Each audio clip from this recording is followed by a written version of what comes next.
नमस्कार, विश्वभरबाट हेर्नुभएका सम्पूर्णले भिडियोलाई एकदम सेयर गरिदिनु होला भन्न चाहन्छु। देशमा चाहिँ अहिले यो जेएनजीको आन्दोलनपछि नयाँ सरकार भइसकेपछि एउटा कुरा चाहिँ अहिले बाहिर आइरहेको छ। 1000 र 500 को नोट बन्द गर्यो भने फाइदा र बेफाइदा बारे चाहिँ बहस गरेको र न्युजहरू आइरहेको खबर हामीले सुनिराख्छौँ।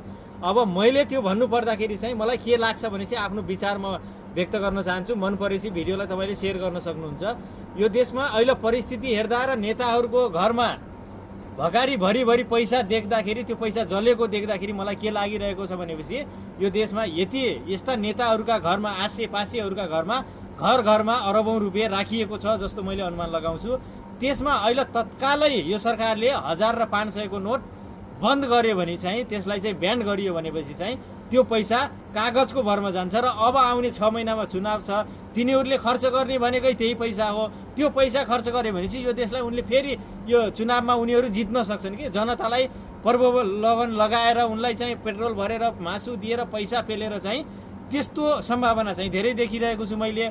अब किनकि मान्छेहरू पैसा पाएपछि जे पनि गर्न तयार। यस्ता युवाहरू सङ्गठन छन्, त्यहाँ 1 करोड फालिदिएपछि उसले मान्छे बनाउन तयार छ। त्यो परिस्थितिको सामना गरिरहेका यो समाजले चाहिँ अब यो सरकारले त्यो निर्णय गर्यो भने चाहिँ एकदमै बेस्ट आउँछ र यिनीहरूलाई चाहिँ ठुलो झट्का लाग्छ। अहिले म धुल चढाएर आउँछु, हामी सुध्रेर आउँछौँ भनेका छन् नि, यिनीहरूको चाहिँ सातो जान्छ। किनकि अब चुनावमा कसरी गर्ने, उनीहरूले त पैसा खर्च गरेर अझैसम्म सत्ता हासिल गरिरहेका छन्। अब 500 र 1000 भन्दा यिनीहरूले राखेको छैनन्।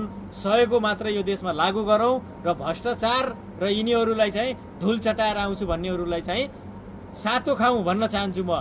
अब कुरा आयो, जनतालाई पनि धेरै असर पर्न सक्छ होला। 1000 र 500 को बन्द भएपछि हुन्छ, कुनै न कुनै पनि फैसला लिँदाखेरि समस्या पर्छ भन्दैमा अब नगर्ने भन्ने होइन। किनकि यो देशमा सबैभन्दा ठुला भ्रष्टाचारीहरूको पैसा हामीले रद्दी बनाउनु छ। त्यो रद्दी बनाउनको लागि 500 र 1000 को बन्द गरौँ। यदि बन्द गरियो भनेपछि चाहिँ यो देशले 6 महिनाको चुनावमा सक्षम नेतृत्व पाउँछ। यही नै भ्रष्टाचारको अन्त्य गर्नेको बाटो बन्छ भन्न चाहन्छु म। र कर्मचारीहरूले चाहिँ 40-50 हजार घुस खाँदाखेरि सुर्लुक्क 40 वटा नोट खाने भए, यदि 100 को मात्रै नोट भयो भने यत्रो बिडा खान सक्दैन।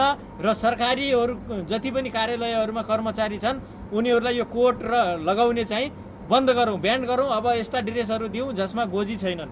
त्यस्तो भयो भने मात्र यो देशमा भ्रष्टाचारको अन्त्य हुन सक्छ। अझै बाँकी धेरै कुराहरू छन्, अझै गर्न सकिन्छ। त्यसको लागि भिडियो लामो हुन्छ, अर्कोचोटि बोलौँला भन्न चाहन्छु। हस्त, नमस्ते, जय नेपाल।